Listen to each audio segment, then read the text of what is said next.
Êxodo capítulo 8. A segunda praga. Rãs. O Senhor falou a Moisés: Vá ao Faraó e diga-lhe que assim diz o Senhor: Deixe o meu povo ir, para que me preste culto. Se você não quiser deixá-lo ir, mandarei sobre todo o seu território uma praga de rãs. O Nilo ficará infestado de rãs. Elas subirão e entrarão em seu palácio, em seu quarto e até em sua cama. Estarão também nas casas dos seus conselheiros e do seu povo, dentro dos seus fornos e nas suas amassadeiras. As rãs subirão em você, em seus conselheiros e em seu povo. Depois o Senhor disse a Moisés: Diga a Arão que estenda a mão com a vara sobre os rios, sobre os canais e sobre os açudes, e faça subir deles rãs sobre a terra do Egito.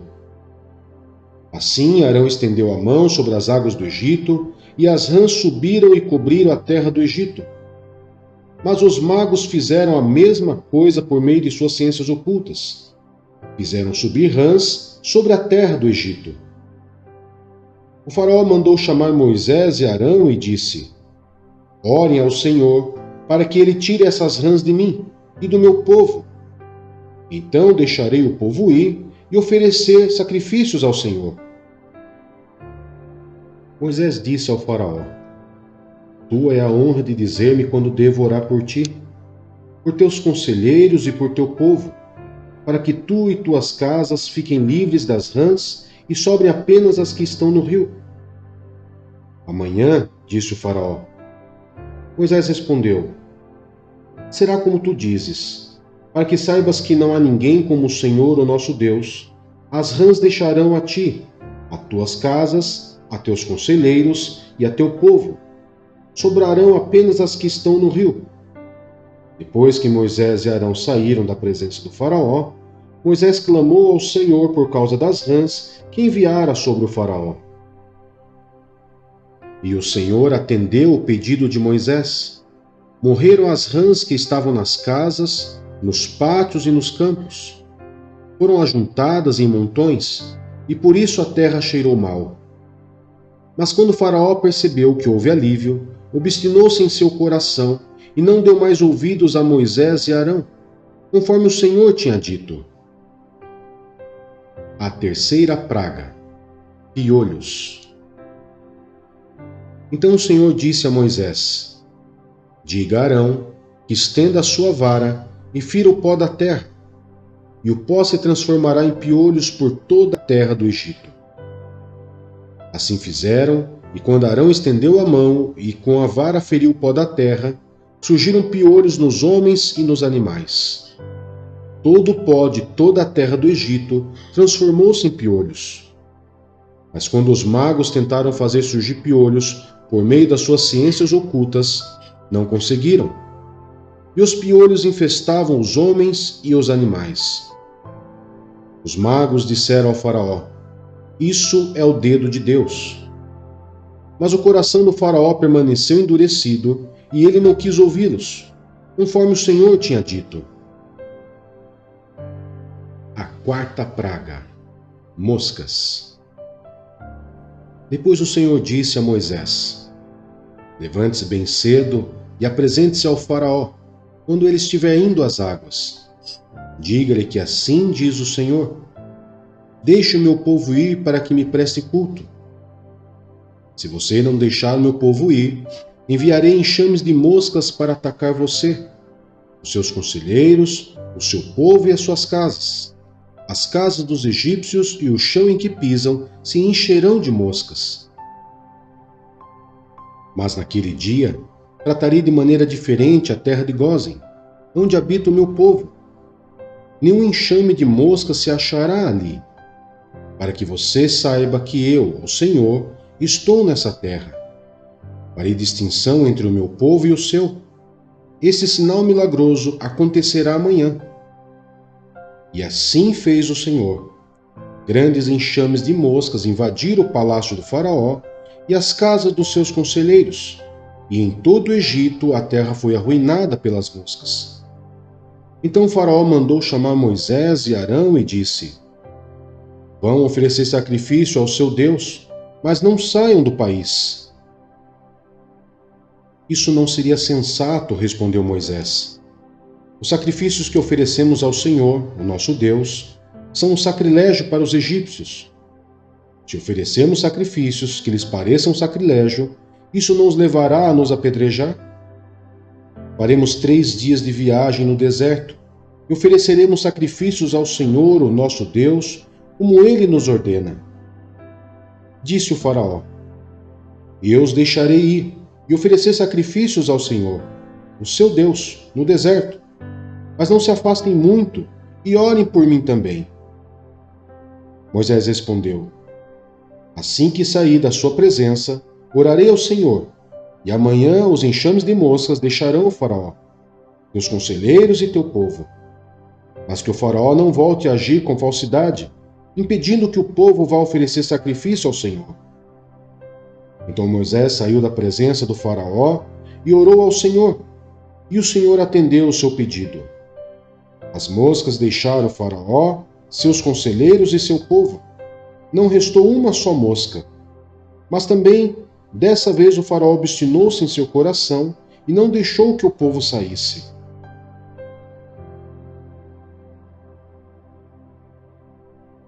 Lucas, capítulo 11. O ensino de Jesus acerca da oração. Certo dia, Jesus estava orando em determinado lugar. Tendo terminado, um dos seus discípulos lhe disse: Senhor, ensina-nos a orar, como João ensinou aos discípulos dele. Ele lhes disse: Quando vocês orarem, digam: Pai, santificado seja o teu nome. Venha o teu reino. Dá-nos cada dia o nosso pão cotidiano. Perdoa-nos os nossos pecados, pois também perdoamos a todos os que nos devem. E não nos deixes cair em tentação. Então lhes disse: Suponham que um de vocês tem um amigo e que recorre a ele à meia-noite e diga: Amigo, empreste-me 3 pães, porque um amigo meu chegou de viagem e não tenho nada para lhe oferecer. E o que estiver dentro responda: Não me incomode, a porta já está fechada e eu e meus filhos já estamos deitados. Não posso me levantar e lhe dar o que me pede. Eu lhes digo: embora ele não se levante para dar-lhe o pão, por ser seu amigo, por causa da importunação, se levantará e lhe dará tudo o que precisar. Por isso lhes digo: peçam e lhes será dado. Busquem e o encontrarão. Batam e a porta lhes será aberta. Pois todo o que pede recebe, o que busca encontra, e aquele que bate a porta será aberta. Qual pai entre vocês, se o filho lhe pedir um peixe, em lugar disso lhe dará uma cobra? Ou se pedir um ovo, lhe dará um escorpião? Se vocês, apesar de serem maus, sabem dar boas coisas aos seus filhos, quanto mais o Pai que está nos céus dará o Espírito Santo a quem o pedir. A acusação contra Jesus. Jesus estava expulsando um demônio que era mudo. Quando o demônio saiu, o mudo falou, e a multidão ficou admirada. Mas alguns deles disseram: é por Beelzebu, o príncipe dos demônios, que ele expulsa demônios. Outros o punham à prova, pedindo-lhe um sinal do céu. Jesus, conhecendo os pensamentos, disse-lhes: todo reino dividido contra si mesmo será arruinado, e uma casa dividida contra si mesma cairá. Se Satanás está dividido contra si mesmo, como o seu reino pode subsistir? Digo isso porque vocês estão dizendo que expulso demônios por Beelzebu. Se eu expulso demônios por Beelzebu, por quem os expulsam os filhos de vocês? Por isso, eles mesmos estarão como juízes sobre vocês. Mas se é pelo dedo de Deus que eu expulso demônios, então chegou a vocês o reino de Deus. Quando um homem forte e bem armado guarda sua casa, seus bens estão seguros. Mas quando alguém mais forte o ataca e o vence, tira-lhe a armadura em que confiava e divide os despojos. Aquele que não está comigo é contra mim, e aquele que comigo não ajunta, espalha. Quando um espírito imundo sai de um homem, passa por lugares áridos, procurando descanso, e não o encontrando, diz: voltarei para a casa de onde saí. Quando chega, encontra a casa varrida e em ordem. Então vai e traz outros 7 espíritos piores que ele, e entrando passam a viver ali. E o estado final daquele homem torna-se pior do que o primeiro. Enquanto Jesus dizia essas coisas, uma mulher da multidão exclamou: Feliz é a mulher que te deu à luz e te amamentou. Ele respondeu: Antes, felizes são aqueles que ouvem a palavra de Deus e lhe obedecem. O sinal de Jonas.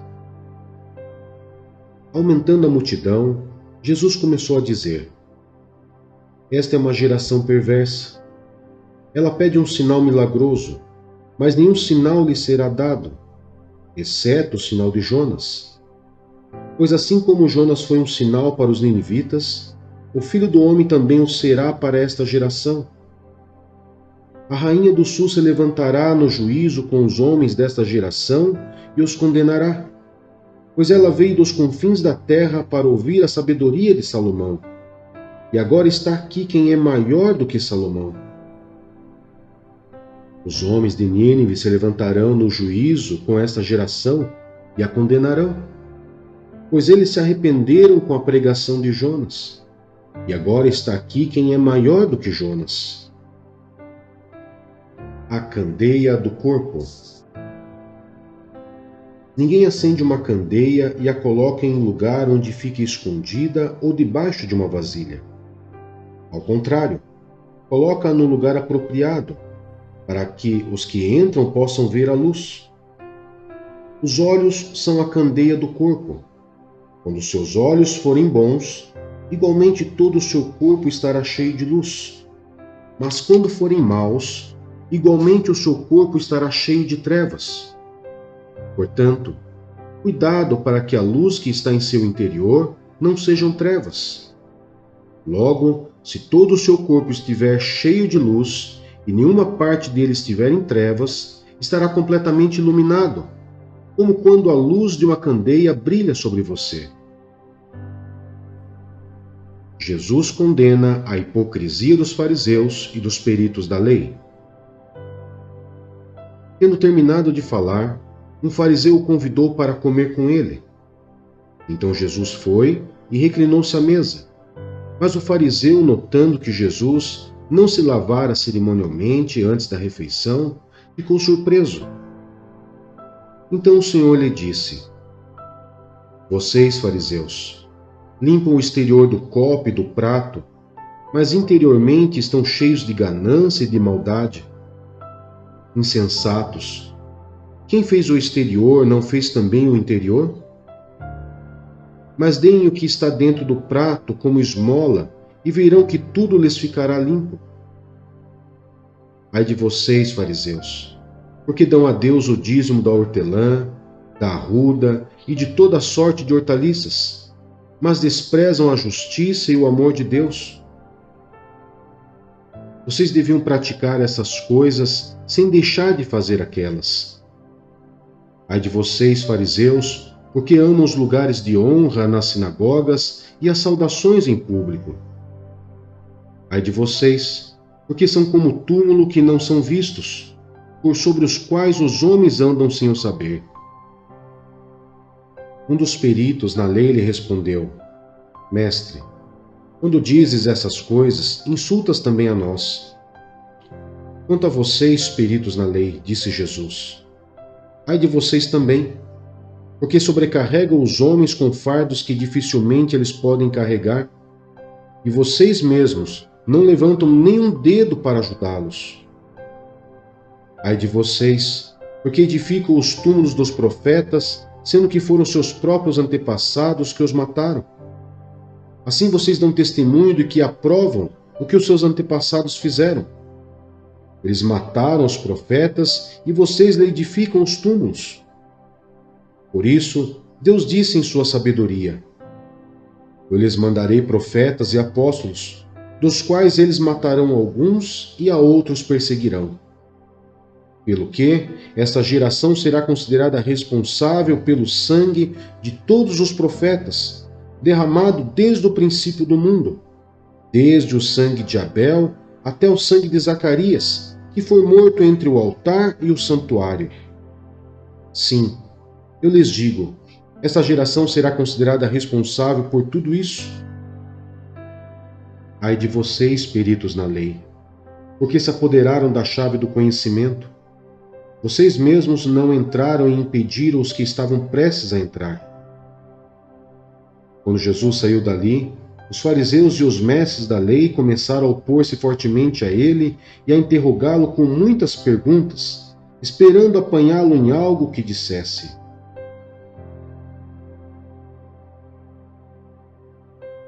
Jó, capítulo 25. Bildade.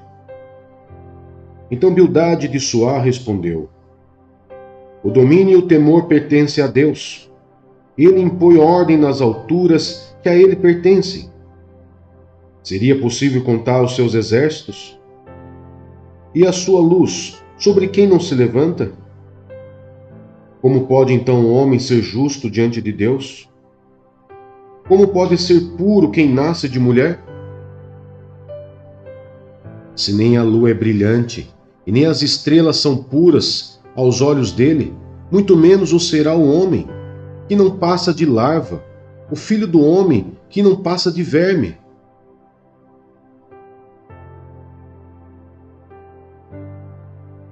Jó, capítulo 26. Então Jó respondeu: Grande foi a ajuda que você deu ao desvalido. Que socorro você prestou ao frágil. Belo conselho você ofereceu a quem não é sábio, e que grande sabedoria você revelou. Quem o ajudou a proferir essas palavras? E por meio de que espírito você falou? Os mortos estão em grande angústia sob as águas, e com eles sofrem os que nelas vivem. Nu está o Seol diante de Deus, e nada encobre a destruição. Ele estende os céus do norte sobre o espaço vazio, suspende a terra sobre o nada.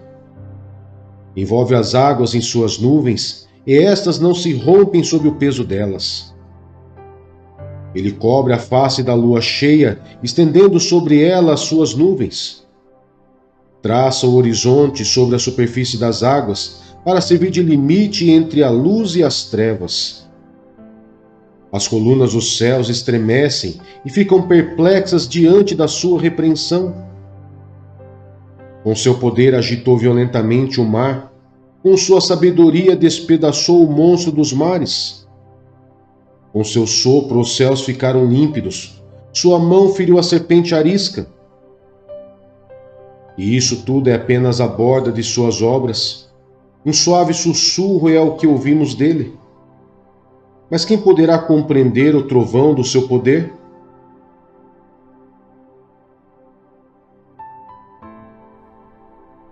Primeira Coríntios, capítulo 12. Os dons espirituais. Irmãos, quanto aos dons espirituais, não quero que vocês sejam ignorantes. Vocês sabem que quando eram pagãos, de uma forma ou de outra, eram fortemente atraídos e levados para os ídolos mudos. Por isso, eu lhes afirmo que ninguém que fala pelo Espírito de Deus diz: Jesus seja amaldiçoado. E ninguém pode dizer: Jesus é Senhor, a não ser pelo Espírito Santo. Há diferentes tipos de dons, mas o Espírito é o mesmo. Há diferentes tipos de ministérios, mas o Senhor é o mesmo. Há diferentes formas de atuação, mas é o mesmo Deus quem efetua tudo em todos. A cada um, porém, é dada a manifestação do Espírito, visando ao bem comum.